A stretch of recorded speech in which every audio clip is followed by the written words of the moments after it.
This is the all-new Ferrari Purosangue tuned by Mansory. The tuned Ferrari is called Mansory Pugnator and gets extensive updates. Outside, it gets a custom body kit made of forged carbon fiber, painted in Vermillion red finish.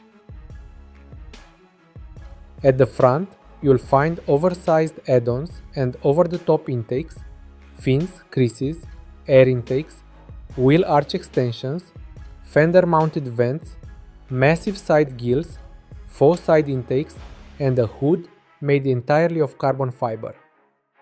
At the back, we get a massive diffuser housing quad exhaust pipes, a forged carbon rear bumper, and a huge rear wing.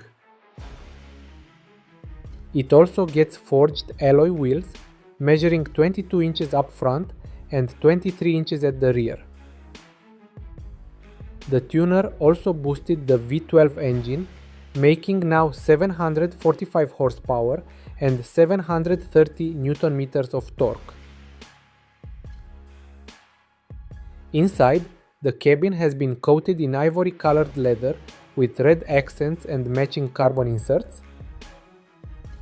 The tuner also added aluminum pedals, quilted floor mats, and plenty of Mansory badges. Guys, if you like our video, please subscribe and hit the like button. Thanks!